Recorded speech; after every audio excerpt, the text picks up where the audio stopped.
तो क्या श्रेयस अय्यर का ओडीआई करियर खत्म हो गया है? आखिरकार कब हो सकती है उनकी वापसी और वापसी पर क्या है बड़ी खबर, वो मैं आपको इस वीडियो में बताने वाला हूं। आप सबको मालूम है कि ऑस्ट्रेलिया के खिलाफ जब टीम इंडिया तीसरे वनडे में उतरी थी, तो भारतीय टीम के खिलाफ पहले बल्लेबाजी ऑस्ट्रेलिया की टीम कर रही थी।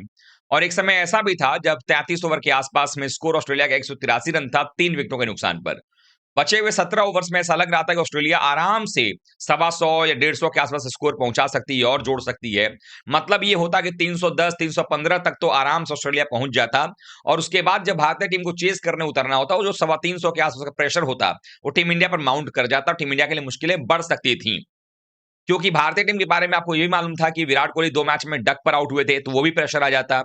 ऐसे में एलेक्स कैरी, जिनका कि पहले एक आसान सा कैच प्रसिद्ध कृष्णा ने ड्रॉप कर दिया था कुलदीप यादव की गेंदबाजी पर, यहां पर होता यह है कि एलेक्स कैरी एक गेंद को खेलने जाते हैं, हवा में गेंद जाती है और थर्डमैन की तरफ जो है दौड़ते हुए नजर आते हैं, उल्टी दिशा में दौड़ते हैं वहां पर श्रेयस अय्यर, और दौड़ते हुए उन्होंने एक बेहतरीन कैच पकड़ा मैच का। और जब वो उन्होंने कैच पकड़ने के बाद जब वो नीचे की तरफ आ रहे थे, डाइव लगा रहे थे, तो अचानक से उनके लेफ्ट रिबकेज में जो है चोट आई। इतने दर्द से वो कराह उठे कि फिर वहां उसके बाद आकर के फील्डिंग करना संभव ही नहीं हो पाया। और उसके बाद जो आप देख भी सकते हैं, अगर हम बात करें, यहाँ पर ये देखिए तस्वीर में आपको दिखाई देगा कि कैसे कंधे फिजियो के सहारे जो है उनके कंधे पर हाथ रख करके, और कितने दर्द में है यहाँ पर श्रेयस अय्यर, उनको मैदान से बाहर ले जाया गया। और मैदान से बाहर गया उसके तुरंत बाद, चूंकि दर्द ज्यादा था, उनको हॉस्पिटल के लिए भेज दिया गया स्कैन्स वगैरह के लिए। लेकिन स्कैन के बाद अब जो खबर आई है निकल करके, वो सामने आ रही है कि जिस तरीके से बातें हो रही थी, अगर बल्लेबाजी में उनकी जरूरत पड़ती तीसरे वनडे में, तो बल्लेबाजी करने नहीं आ पाते, चूंकि मैदान पर थे नहीं। भारत ऑलरेडी 7 बल्लेबाजों के साथ खेल रहा था, तो एक बल्लेबाज वैसे भी कम हो गया। लेकिन वो इस एक कैच ने ऑस्ट्रेलिया को 236 रन पर ही निपटने में, वो भी अपने पूरे ओवर नहीं खेल पाए और उनको रोक दिया गया। नतीजा ये हुआ कि भारत ने मैच में चेस भी कर लिया, रोहित का शतक आया, विराट का 74 नॉट आउट आ गए।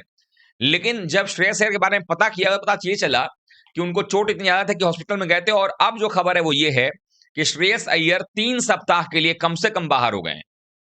अब अच्छी बात इसमें यह है कि 3 सप्ताह के लिए बाहर हो गए हैं, लेकिन अगली जो सीरीज है इंडिया और ऑस्ट्रेलिया की, वो टी20 सीरीज है, उसमें श्रेयस अय्यर का चयन नहीं हुआ था। अगर सेलेक्ट हुए रहते और उसके बाद ये बाहर होते, तो निश्चित रूप से सवाल आता कि यार वो सिलेक्ट हुए हैं, अब बाहर हो गए हैं, तो एक अनफॉर्चुनेट सीन होता। लेकिन अभी तक टी20 में उनको सेलेक्ट किया नहीं गया यहाँ पे। अगला जो सीरीज भारत का वनडे का है, वो साउथ अफ्रीका के खिलाफ जो टेस्ट सीरीज होगी, वो 2 टेस्ट मैच के बाद खेला जाएगा। तो 30 नवंबर को पहला वनडे मुकाबला रांची में होगा साउथ अफ्रीका से। और उस वनडे मुकाबले में उतरने में अभी 1 महीने का वक्त है, तो कुल मिलाकर 3 सप्ताह तक बाहर रहने की बात कही गई है। तो 3 सप्ताह का मतलब कि लगभग आप 1 वीक अवे होंगे उस सीरीज से। तो अब जब साउथ अफ्रीका के खिलाफ वनडे सीरीज का ऐलान किया जाएगा, उसके पहले ये असेसमेंट किया जाएगा कि क्या श्रेयस अय्यर जो हैं वो फिट हैं या नहीं है। और रही बात करियर खत्म होने की, तो वनडे करियर खत्म उनका नहीं होगा, क्योंकि जिस तरह से वो खेलते रहे, नंबर 4 के एक विश्वसनीय बल्लेबाज के तौर पर उभरे हैं भारत के लिए, इसीलिए नंबर 4 पर उनका खेलना बेहद जरूरी होगा। और अगर आप 2027 का वर्ल्ड कप जीतना चाहते हैं, तो अय्यर जैसे खिलाड़ियों का, जो कि एक जगह पर फिक्स है और वहां पर शानदार परफॉर्मेंस कर रहे हैं हर जगह, हर परफॉर्मेंस सीरीज के अंदर में, तो वहां पर उनका होना जरूरी है। लेकिन जिस तरीके से भारतीय टीम चल रही है ना, इसमें लोगों को शंका हो रहा है, क्योंकि जब से गंभीर कोच बने हैं, तब से कई बार कुछ खिलाड़ियों को लेकर के वो अनसर्टेनिटी बनी रही है। जैसे अय्यर को टी20 से हटा दिया गया, जबकि टी20 में उनकी जगह बनती थी। टेस्ट तो चलो खुद से वो नहीं खेलते हैं, लेकिन टी20 में तो जगह उनकी बनती थी, नहीं चुना गया। ऐसे में अगर कहीं गलती से अय्यर साउथ अफ्रीका वनडे में नहीं चुने जाते हैं और उनकी जगह किसी और खिलाड़ी को नंबर 4 पर फिक्स किया जाता है, तो क्या मालूम फिर ये कह दिया जाए कि अय्यर अब आप इंतजार करिए, हमारा तो नंबर 4 दूसरा मिल गया है। तो ये जो है अनिश्चितता जो है वो चली आ रही है, जो राहुल द्रविड़ करियर कोचिंग में नहीं था। राहुल द्रविड़ का मानना था कि जो खिलाड़ी जिस प्लेस पर खेलता है, अगर वो चोटिल है, कहीं बाहर गया, चोटिल हो गया, वो 1 महीने के लिए बाहर है अगर, तो फिर जब वो आएगा तो पहले मौका उसी को दिया जाएगा, क्योंकि पहले जगह उसकी थी।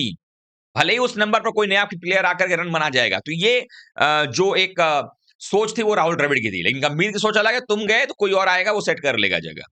तो इसी वजह से ऐसा लोग मान रहे हैं कि अय्यर करियर तो कहीं खत्म नहीं हो जाएगा।